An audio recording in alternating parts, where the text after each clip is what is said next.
Yeah, the good news is right now, if you have a young baby or toddler, you and your body are their home and their safe place. So even if you're in the middle of a loud evacuation shelter and it's just chaos all around you, I believe from their point of view, as long as you're with them and they're smelling you and hearing you and you're holding them and that stuff is consistent and what they're used to, then they will feel a lot safer than you might be really worried that this is just going to traumatize them forever. But if you can just give them those basic things, because that's all babies really want from us in the early years, is just us.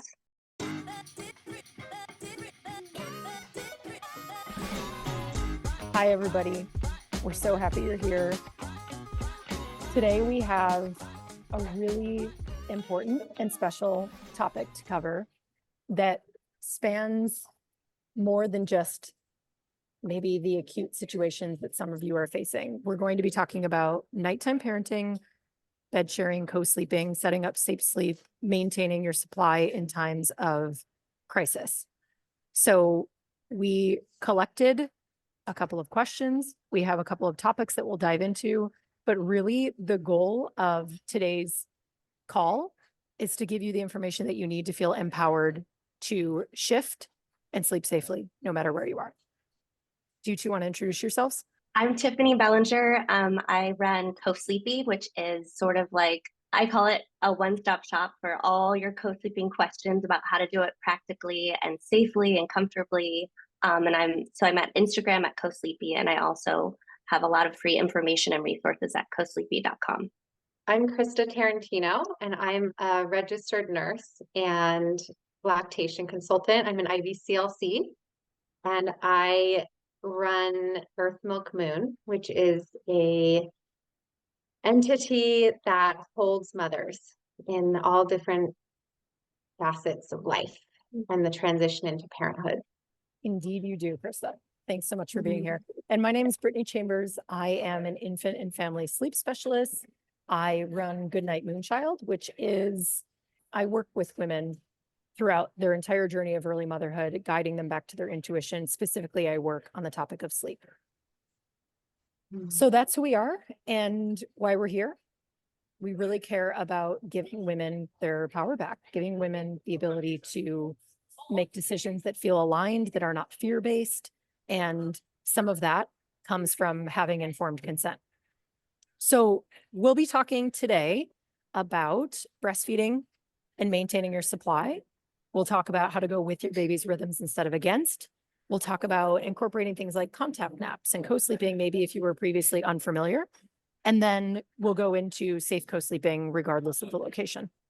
Krista, could you give us a little bit of insight on what happens to supply or what could happen to supply in a time of elevated stress, uncertainty, et cetera? Yeah, during times of crisis, times of increased stress, what I see a lot as a postpartum doula, as a lactation consultant, is that oxytocin goes down, right? Our love hormone, that feel good body hormone, goes down, and it affects our milk supply. And it does that because cortisol takes the place of oxytocin. So I see a lot of moms' supplies drop during times of illness, during times of stress. Also, a couple other things that I witness a lot with moms in times of crisis is clogged ducts and mastitis. And this can even happen when you're traveling. Oftentimes when I'm working and troubleshooting with a mom, like, how did this happen? And we kind of dig into it. They were oftentimes on a road trip or they were traveling. So this information that we're giving you today could also be used if you are just uprooted from your home, even if it's temporarily traveling, moving. So yeah, that there are two main hormones, which, without having to use your head too much, so little heart lesson. There's two main hormones involved in lactation. Oxytocin releases the milk, prolactin makes the milk. Oxytocin, the way that you keep your oxytocin levels high or maintaining oxytocin levels, is keeping your baby close to you. keeping your baby on you, keeping your children, your toddler near you. So especially at nighttime, that is a really, really good opportunity to get your oxytocin levels up and stay near your baby. So that is how you can keep your oxytocin up, skin to skin, keeping your baby within arm's reach from you, keeping them on you. Prolactin is released from your brain and it makes milk. That's what tells your body, like, pull substrates from your blood and actually make milk. The way that you increase that is by removing milk. Okay, so when our milk isn't removed as often, if we're replacing it with formula or alternative forms of breast milk, then we are skipping that milk removal. And it's, your body is so wise that it's going to say, hey, we don't need so much milk. So your body will start down regulating your milk supply. And that's when I see sometimes clogged ducts happen because there's not as much milk removal. That's when we see milk supplies dropping. So really keeping your baby near you, close to you, on you is ideal. And babies and small children are co-regulating off of you. Okay, so when you are feeling increased stress, they also are.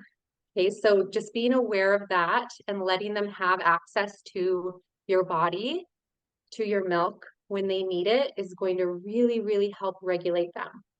I also find that mothers who are breastfeeding during times of crisis, their stress levels are oftentimes lower than babies who are being bottle fed or given formula by someone else or by even the mother.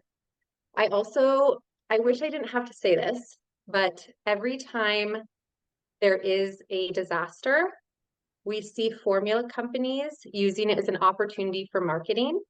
And I see mothers' breastfeeding journeys be derailed during this time. There's been a lot of studies and a lot of research, which I'll send you in an email so you can see it for yourself.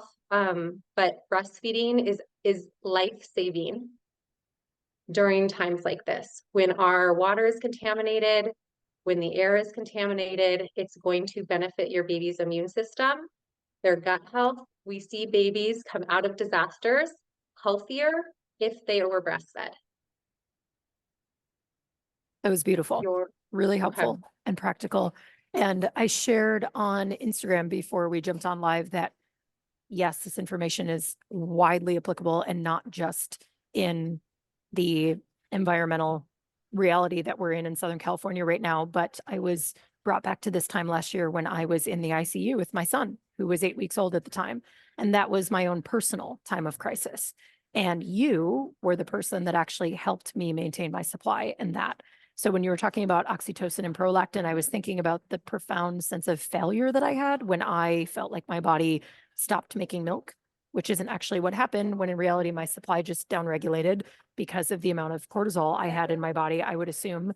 But I wondered if you recall the practice that you gave me, because it was transformational for me. And it's something that's free that anyone can do anywhere. And it literally got my milk flowing when it had stopped. Do you remember? If not, I can share.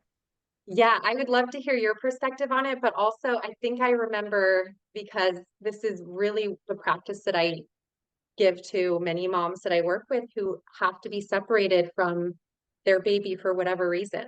And you and your baby are so connected and always will be, energetically and spiritually. So if you can connect to your baby energetically and tell your body, like, hey, keep making milk. My baby's still here. You still need to make milk.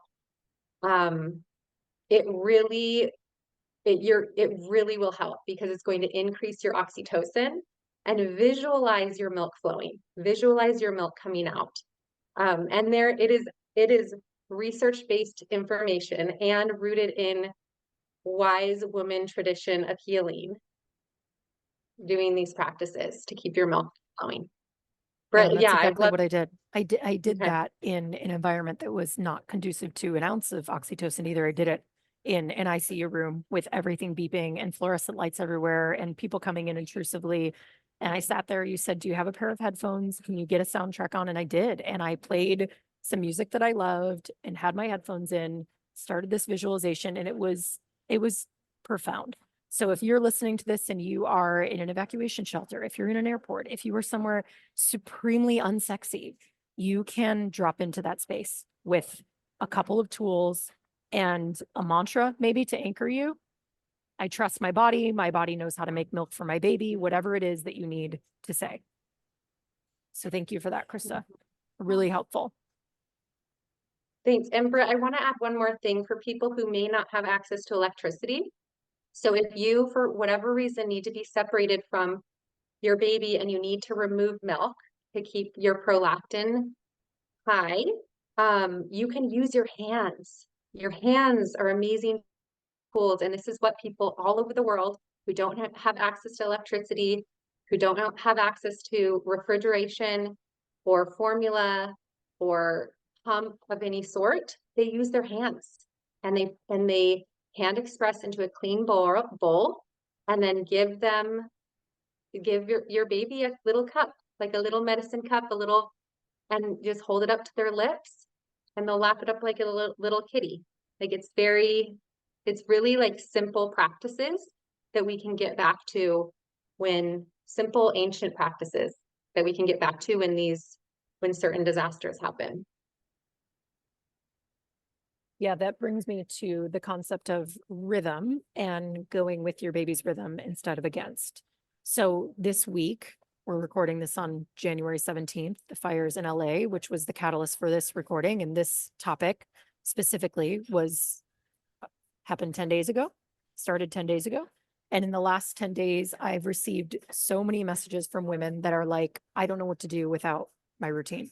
I don't know what to do without this schedule that I've set for my baby. All of my levers of optimization are out the window. I can't do the dark room with the blackout blinds with the sound machine thing.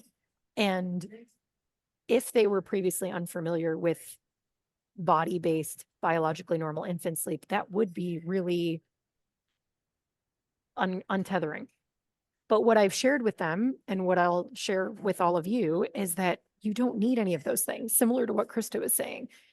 If you look at who the infant is, they're living in an ancient body. They're living in an ancient body where they are using the signals of the mammalian circadian clock, of the sun, of the light around them to orient their circadian rhythm.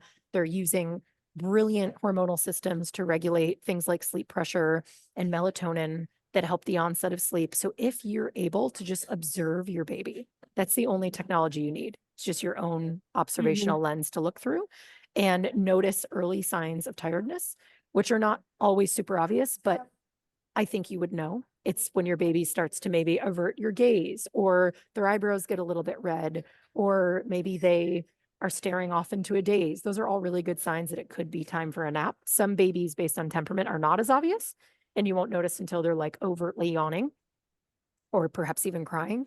Crying is a sign that they're definitely tired. Like that's considered a late tired cue. But at the onset of the cue, you can use whatever it is at your disposal. Maybe that's a baby carrier that you then take them on a walk with. Maybe it's a stroller that you're pushing them around in, whatever it is, you can then offer the nap. And you can look at it like an offering, not as a thing that you need to impose, but like I'm going to create this environment that then could allow my baby to rest, to move into parasympathetic, and to fall asleep. And there's a concern I hear, even outside of times of crisis, that women say to me all the time, which is, what if my baby's not getting enough sleep? Won't that affect brain development? I really want to make sure my baby's getting enough sleep. And so I could only imagine that that additional stress and hypervigilance as an overlay on top of all the stress you might be feeling right now is probably pretty prickly. And I just want to assure you that unless you are in a situation where your baby is being actively stimulated, right, with like a stimulant, it is so incredibly rare to see a baby who is in such deep sleep deprivation that it's affecting their brain development. Our babies' brains are brilliant. They know how, like, there's this mechanism of sleep pressure, homeostatic sleep pressure, that literally shuts them off to release the valve and let some sleep pressure release so that they can maintain homeostasis again. So your babies know how to sleep. They sleep in utero. You don't need to teach them how to sleep. Yeah. So you can just like rest into the knowledge that, okay, it might not look like it did when we were in our home and in a specific environment where I could control all of these variables. It might not be 3 naps at the same time of day or 1 long afternoon nap, but your baby's brain will take the sleep that it needs when it needs it. The caveat I was going to give there is if there's any like medical red flags, or if there's something that is in the way that is body based, like ongoing digestion issues or low iron or some of the other things that I normally screen for as like medical red flags. But in the absence of that, your body and your co-regulation and maybe a little bit of movement, vestibular input, proprioceptive input through like a stroller or baby wearing is really all you need. Like those are the tools that you need. You don't need blackout blinds. In fact, they're somewhat of an impediment to sleep because they interrupt circadian rhythm. Mhm. So you can just flow to the extent that you desire. I'll add one quick thing before we segue into safe co-sleeping setups. We talked about going with your baby's rhythm, but what about abstaining from going against your baby's rhythm? Because again, if we're in the energy of maybe like the dominant culture or sleep training culture where it's very rigid and schedule oriented, there's nothing wrong with the schedule, right? Like there's nothing wrong with rhythms. But if you're adding to your mental load right now, if you're doing calculations and calculating all of these things and you're thinking that you're falling behind because you're not hitting these certain sleep times or sleep schedules, just permission, not that you need it, but permission if you do need it to let all of that go, because you don't need to go against your baby's natural rhythms. You don't need to impose a schedule on them, especially when you are dealing with so much uncertainty around you. So Tiff, could you share for anybody listening how to set up safe co-sleeping, let's say in an environment where they don't have the comfort of home, which might include a crib for people normally using a crib, might include a sidecar bassinet. Could you give us a little bit of an overview? Yeah, the good news is right now, if you have a young baby or toddler, you and your body are their home and their safe place. So even if you're in the middle of a loud evacuation shelter and it's just chaos all around you, I believe from their point of view, as long as you're with them and they're smelling you and hearing you and you're holding them and that stuff is consistent and what they're used to, then they will feel a lot safer than you might, you might be really worried that this is just going to traumatize them forever. But if you can just give them those basic things, because that's all babies really want from us in the early years, is just us.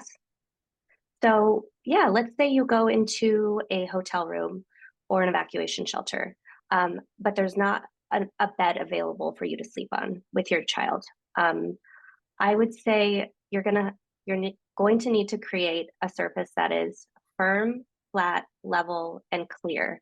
Clear meaning like no stuffies, blankets, pillows, stuff like that, which are suffocation risks. So you've got to be creative, and it's so hard. I can't even imagine. But if you have access to blankets or towels, something thin like that, not like a big poofy duvet, but something thin that you can put on the ground and you can lie down with your baby. One is what I call the cuddle curl, and that's when you're going to lie next to your baby.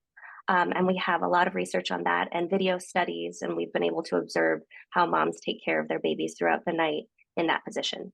But another position is what I call chest sleeping, and that's when your baby lies on their tummy on you. So you're kind of chest to chest, and they're in that prone position. And we don't have research on that yet, but anthropologists have observed it in cultures all over the world, and we know that that is one of the most common sleep positions. And we know the only research we do have about it is in the case of preemies and their kangaroo care, where they put the preemies on their mom's chest like that. They found that that's life-saving for preemies. So we do know that. So I would just encourage you to try to set up a space on the ground, and it's not going to be comfortable. It's not going to be a comfortable night's sleep, probably. But just decide, do you want to lie next to your baby? And is your baby comfortable lying next to you, or are they used to?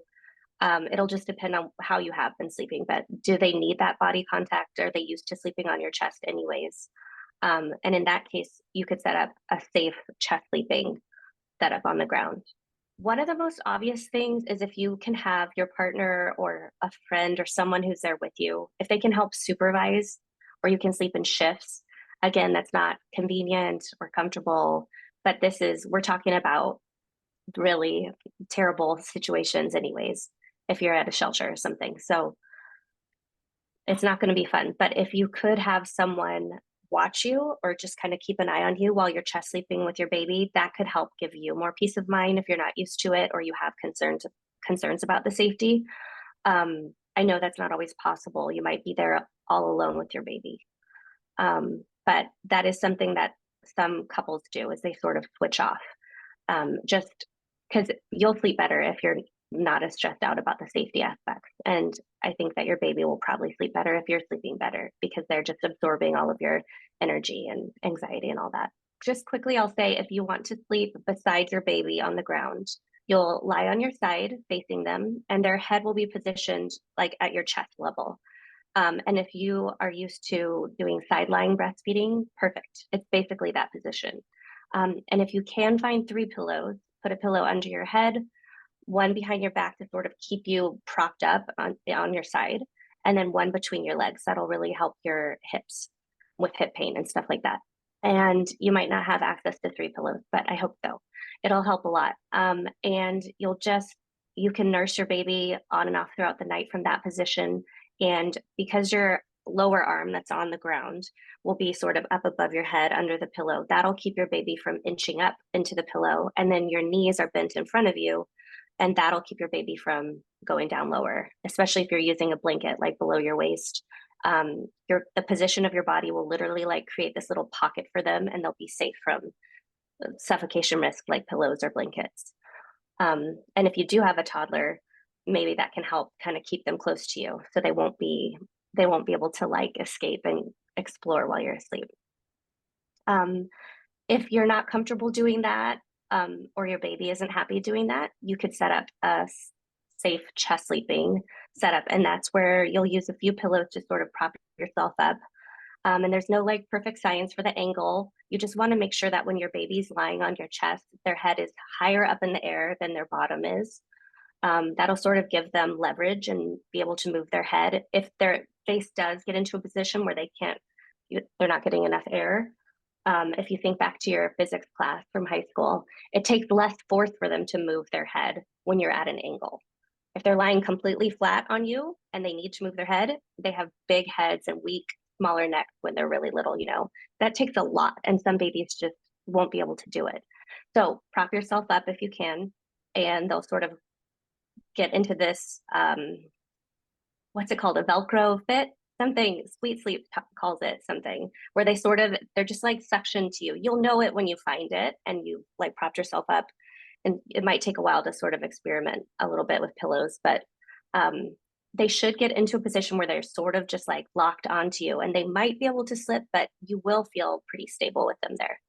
And yeah, their face can just be right here on your chest, like over your heart, their head facing one way and up, so that their airway is clear.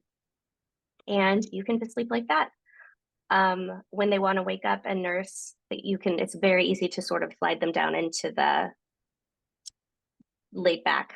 I was looking at you, Krista, the laid back breastfeeding position. It's very easy. Am I forgetting anything there? That probably won't be comfortable on the floor. But again, you're keeping your baby close to you, literally on you, especially if you're in a big room or you're with a bunch of people you don't know. This is probably what I would choose to do, because my baby would be right here. And I would feel like this is the way I can keep them the safest. Did you have something that came up, Krista, that you were going to say? Yeah, I was thinking, so if I've been getting a lot of people reach out to me who are in hotel rooms. So what are your suggestions for hotel rooms or like unfamiliar beds where everybody's maybe in one bed? So let's assume that you push down on the mattress and you feel like it's firm enough. for your baby, or maybe they're old enough to where it's not quite as much of a concern. You could pull the mattress down onto the floor if there's enough space, depending on the layout of the room. And then that seems like best case scenario for me, right? Because if your baby rolls off, it'll just be a foot or a few inches to the floor. If you can't do that and you want to leave the mattress up on the bed frame where it is, hopefully you have a partner who can sleep on the other side and your baby can sleep in between you. But again, that's not an ideal position.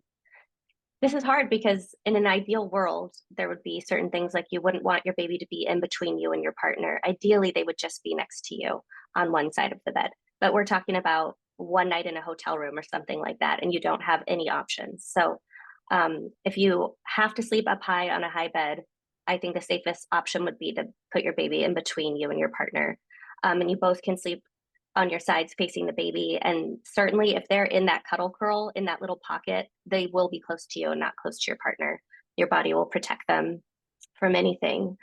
If you go to a hotel room or an Airbnb or something like that, and the mattress is just too soft, you don't feel good about lying on it with your little baby.